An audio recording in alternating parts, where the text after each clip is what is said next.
Hello mga kadresya! Pag-usapan natin ngayon ang laruang lato-lato.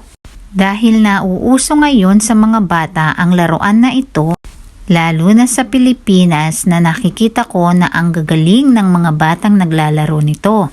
Saan nga ba galing ang laruan na ito at ano-ano ang naidudulot nito sa atin lalo na sa mga bata? Ang laruan na ito ay nag-originate sa United States of America. At noong late 1960s pa meron na nito. Ang tawag nila dito ay clockers o Newton's yoyo. Noon kasi gawa ito sa tempered glass kaya mas delikado. Mabuti na lang gawa na ito sa plastic. Maraming mga tao ang nahuhumaling dito lalo na ang kabataan. Dahil nagbibigay ito ng kasiyahan sa isang tao sa tuwing ito ay nilalaro. Lalo na pwedeng ipalit ang laruan na ito sa paglalaro ng mga bata ng iba't ibang klase ng gadgets. Nagkakaroon sila ng paligsahan sa kapwa nila mga bata at ginugol nilang hindi ito huminto habang nilalaro upang manalo. Ngunit syempre meron ding masamang epekto ito sa atin. Bukod sa napakaingay nito at nakakaistorbo lalo na sa mga taong nagpapahinga, nariyan na yung nakikipag-away din yung mga bata dahil ayaw nilang matalo sa larong ito.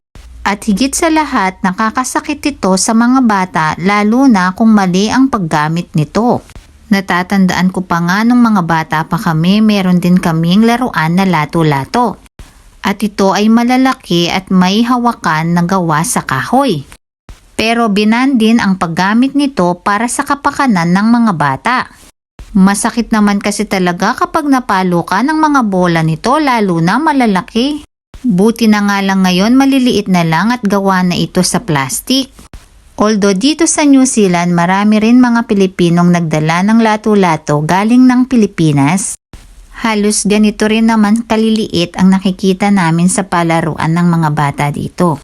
Kaya bilang batang 70s and 80s na naglaro din ng lato-lato, tinry namin ulit kung kaya pa naming laruin ito.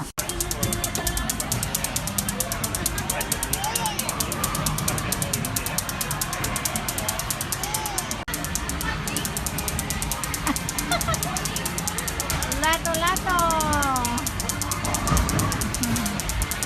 Hindi pa rin naman pala namin nakakalimutan ang paglalaro nito at kayang-kaya pa. Sana may natutunan kayo sa video ito. Paalam!